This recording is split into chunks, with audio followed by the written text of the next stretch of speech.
Hey, this is Eric from Images of Eden, and you're listening to the Brutally Delicious podcast.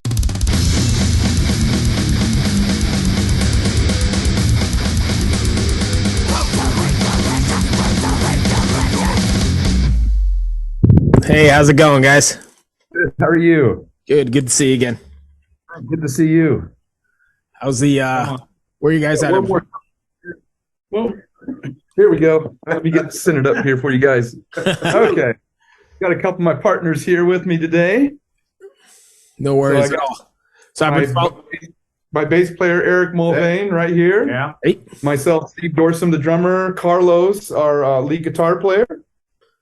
Sweet. So I've been following you guys, sort of your travels online. I saw you guys here, I guess back in December with Yngwie, right? Mm-hmm. Right. Where are you guys at? You're like in Colorado or somewhere today? We're in Denver, Colorado right now see, I for was our right. show tonight. Yeah.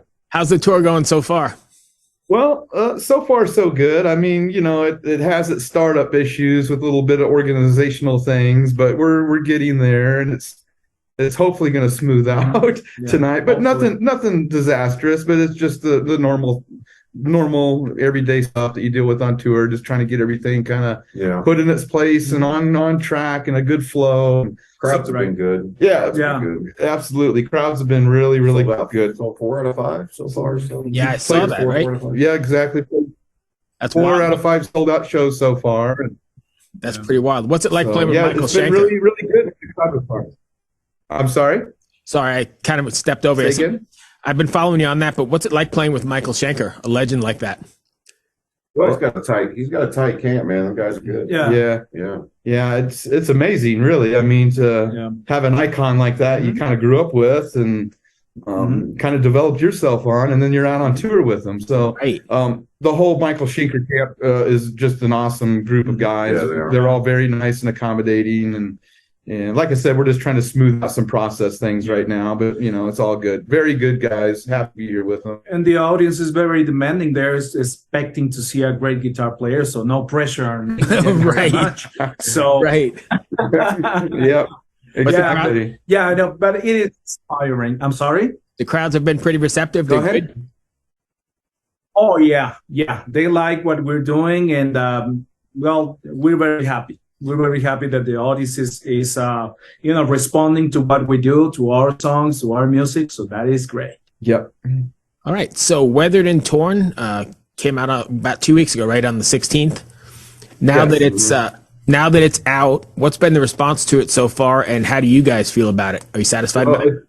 I think all the guys probably will have a little input on that. I'll just start, but it's been a real blessing. I mean, everybody was hoping we would get a little bit more to the heavier edge. We did do that on this EP. We kind of gave our personal organic reaction to the world the state it's been in the past 2 years. You know, everybody's been pretty beat up with for many different reasons, whether it be loss of a loved one or depression or living just in the times we're in with all the restrictions and the whole world's kind of changing before our eyes right now. We're angry, you know, everybody's angry, you know, but we're trying to put that anger out in a positive way.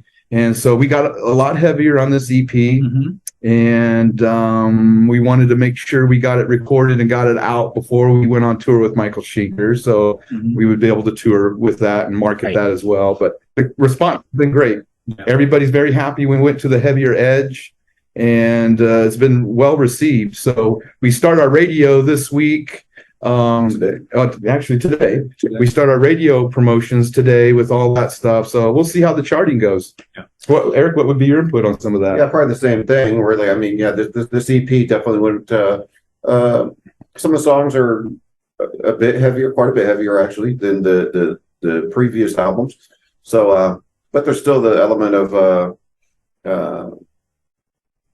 progressiveness and harmony to it. I mean, we still got some incorporated acoustic in it. There's still keys and those things that were on the other albums, but the guitars and the writing and the emotion of it is more raw, and it definitely did get heavier. So they're familiar with the past albums. It definitely took notice right away. And it seems to be received awesomely so far. And then those that didn't have any past experience with the other albums, you know, it's brand new for them all the way around. So yeah, it must be really good. Yeah, and I enjoy playing the heavier stuff now because the audience reacts really, really great. And since it's a more energetic show, I have fun every single night. Every time we play, the interaction with people, it's amazing. And some folks don't know our music, and when we are at the merch table, they approach us and they want to talk to us, and they ask us questions about our previous releases, and it's been great response. Yeah, so we're gaining a lot of new fans as well as pleasing some existing ones, so that's great to know that. Yeah, that's good. And I know you sort of mentioned that, you said it's fun, the record's fun, whatever, but I think that kind of heavier music you touched on it a minute ago maybe resonates really well with people now because it's cathartic. Like you said, we're going through so much crap. Well, and the heavier stuff tends to be more cathartic. I know at least it is for me. It's a release. I mean, it's a release for the listener. I mean, listening to a heartfelt couch song is maybe not going to give you that release that we need today right now. And we have a lot of that. We have good metal music that has a great soothing message in it. We still have that message in this heavier music as well. I like to think this did a great job of bringing up that from the bottom up, so to speak, the emotions from bottom up. And I imagine it's a release for you as well, right? It is. Well, yeah, absolutely. It gives you that full on. I'm mad. I couldn't be any more mad over the last couple years in particular. And then there's spots in the album where we get to the top of the plateau where it's okay. It's okay to be mad down here. It does get better, right? So, and that's the difference with us. We're pumping out the first two songs you hear on the EP. We're playing those live every night, and we get to pump that aggression. People like it. People want to get banged around a little bit, but they still want to be soothed with a good message at the end. Of course. And that's the thing with our music. When we write in our lyrical content, we're going to present the problem to you in that song, but we're also going to present a solution as well. And so it's not an open-ended thing where your life is in shambles, the end. Right. No, our life is in shambles, yes, but here's some things we're going to do to make it right and make it better and be good people. You're going out with fight the good fight every night. Do you feel a sense of or a sort of responsibility to put that message out? Or absolutely to be positive. That's our whole MO of Images of Eden, or else we wouldn't have a worth of even being here right now. So this is not about that. We're a little bit different of a group here. We're not out high-fiving, kicking the beer can around and self-righteousness every night on stage. Our motive is to go out and plant seeds of hope for people in metal music and be different and help and inspire change. And I know it's kind of cliche these past couple of years, inspire change, but we really mean it, and it's an organic sense to us all and how we pull it out of ourselves and go do this. I mean, this is not a very glorifying job out on the road. Trust me. I mean, it's tough. It's hard and it's tough. We pull it out of ourselves every night to go deliver that message there every night, to give those people a release, to give them some hope and a solution with that release.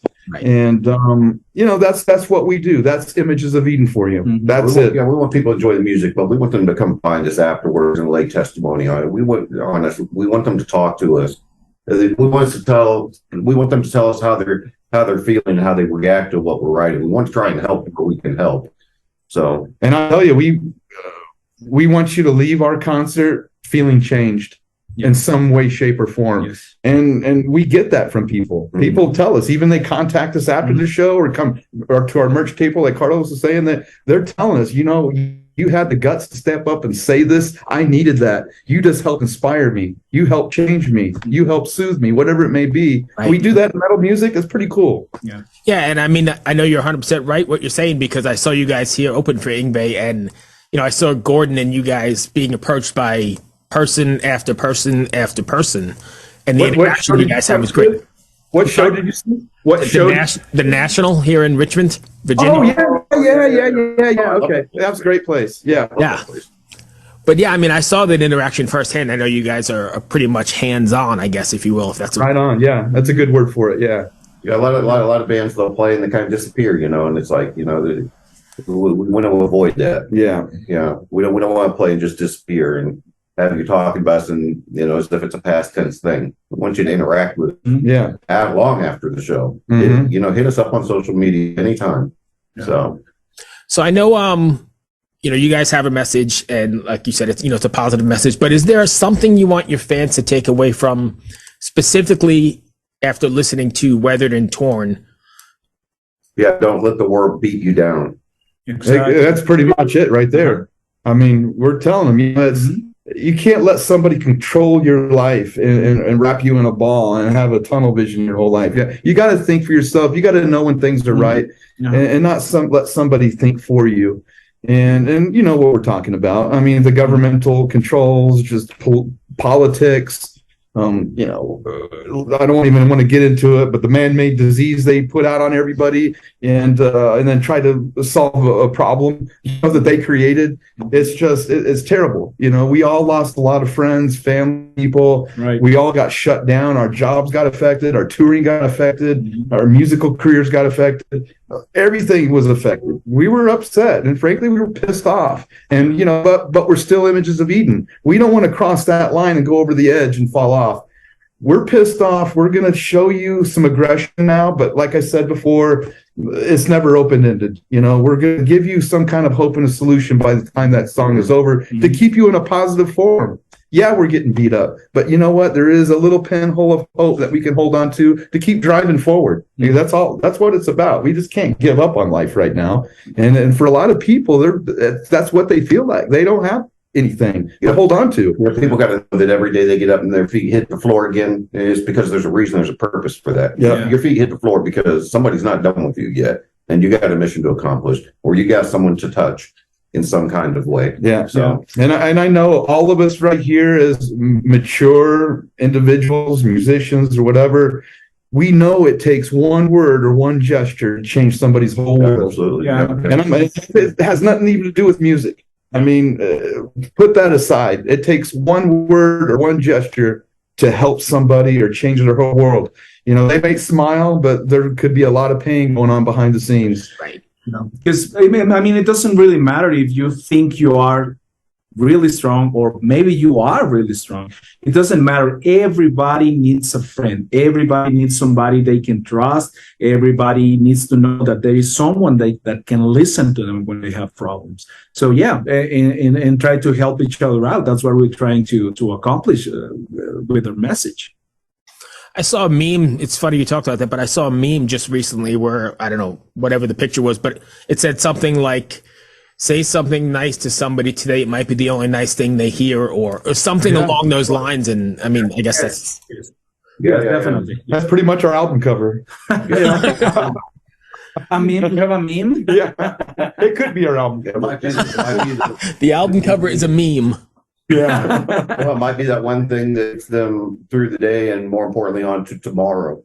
And every day that they can continue that pattern, they can reach and grab for that hope that something's going to change or give themselves the opportunity to change. And you want to know how we know all this? Yeah. Because we were that person. Yeah. And we might still be that person. Yeah. We need it too. Yeah. We're our best customers, right? Yeah. We all struggle with something. We all have our own individual problems. We have our family problems. We have I mean, our that's just being human, right? That's life. That's life. Mhm.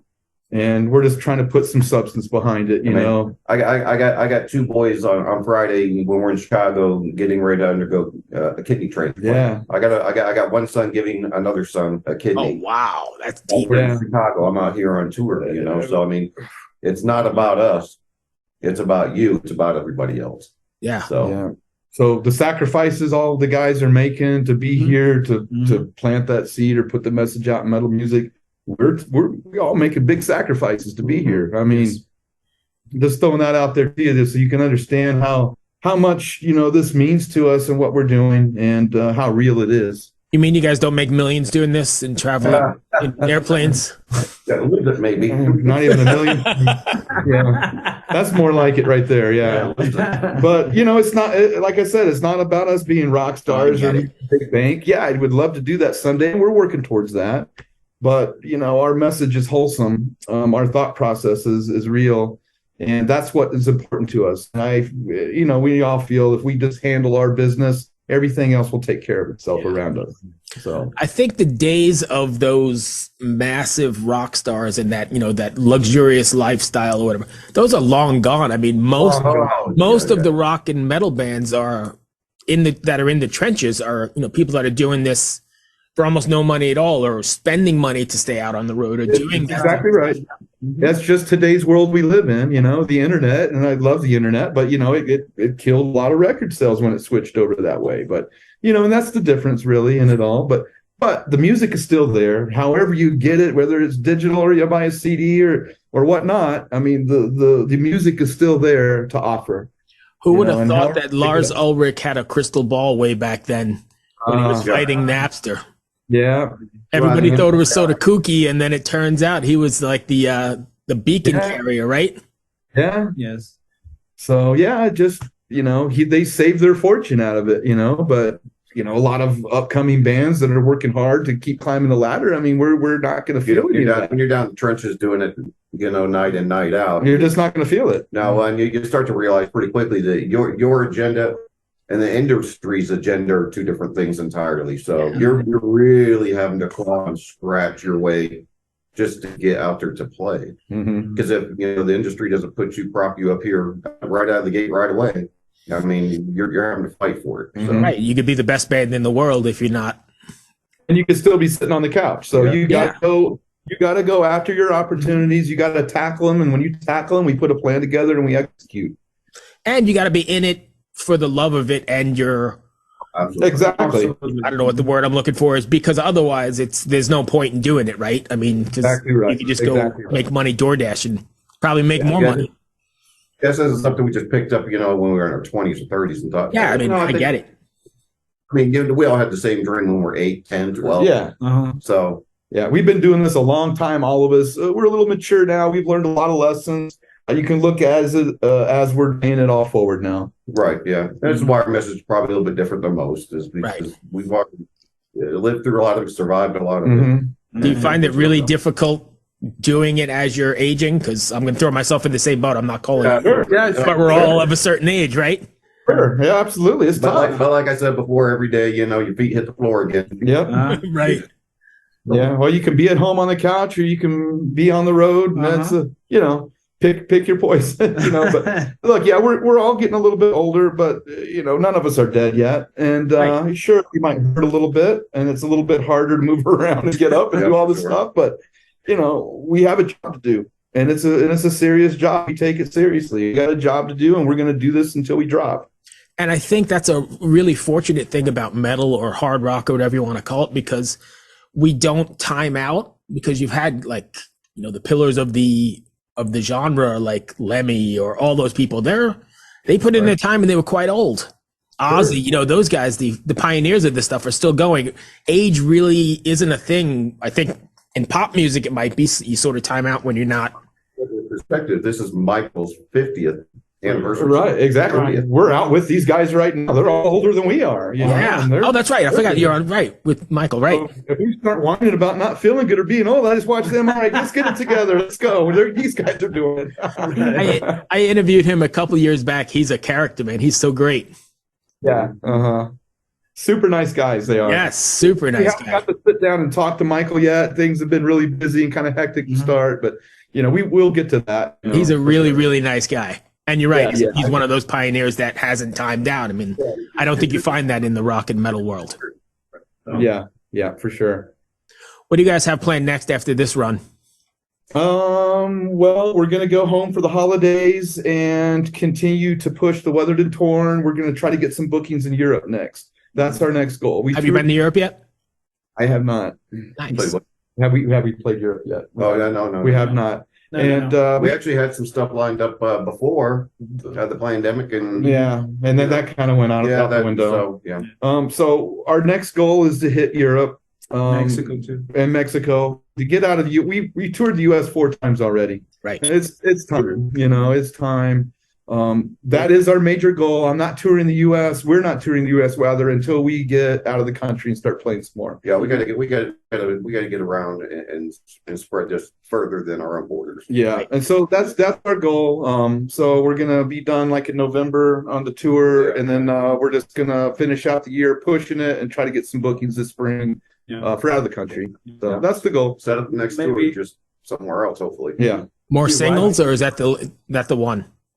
I'm sorry? Are you going to do more singles and more videos, or just that one? Well, yeah, for sure. We're going to start recording a full-length record right after the first of the year. We already got some demos for it and everything, and that was actually our plan before we did this EP. We were going to put out a whole nother full record, but we took a time out, had a meeting with the record label, a little bit of a marketing approach plan of how we were going to do this. We wanted to get heavier. So the consensus was, let's get heavier. Let's please the fans. Let's unlock that lock for Europe for us. Go over there and then let it all roll. Yes. So that was the overall plan. We're right in the middle of that plan right now.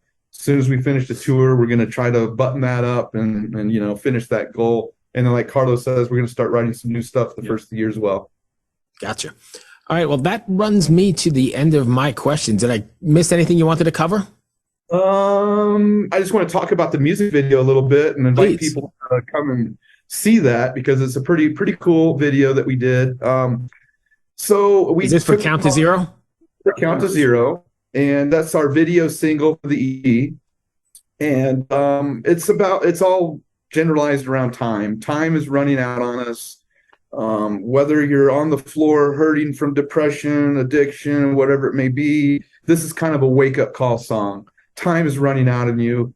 Get up, be somebody today, get yourself together, and shoot for the stars.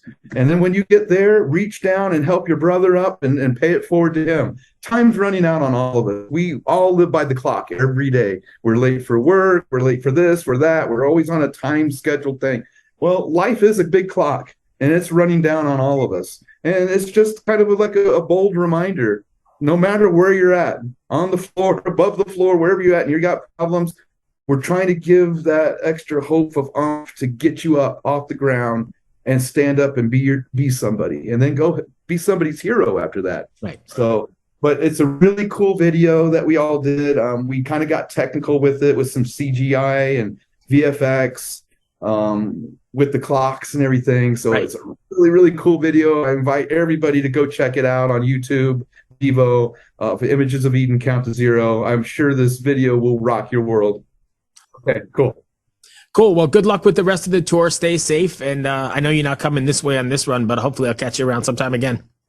Yeah, we're coming somewhere close to. Where are we going, Eric, in Virginia? Leesburg. We're playing in Leesburg. Is that anywhere near you? I don't even know where that is. So I'm going to say no, but I'll have to look it up. We're going to PA again. So yeah. Well, look it up. If you can get in, let us know, and we'll make sure we get taken care of. Yeah. All right, perfect. I'll see what you said. Leesburg. Leesburg is Leesburg. Okay. It's outside of DC or something like that. I'll have to check it out. I've never heard of it, so I don't know. All right. Well, thank you very much for having us. Yeah, be well. Tell Gordon I said hello. I will. We'll see you later. Bye, guys. Ever wonder what a punch from Elton John feels like? Or how you'd cope with having turned down the chance to be in Nirvana? Or what signal Keith Richards gives when he wants you to get the hell out of his hotel room? Fans of Too Much Effing Perspective don't have to wonder, because they've heard these exact stories and a jillion others on our podcast. I'm Alex Hoffman, former tour manager for Radiohead. And I'm musician and comedy writer Alan Keller. On the TMEP show, we get guests like Nancy Wilson from Heart, Jeremiah Freites from the Lumineers, and Modern Family's Julie Bowen to tell us things they may have only shared with their therapist, clergy, or a TMZ stringer. So join us on Too Much Effing Perspective. That's EFFING Perspective. The only podcast you crank up to 11.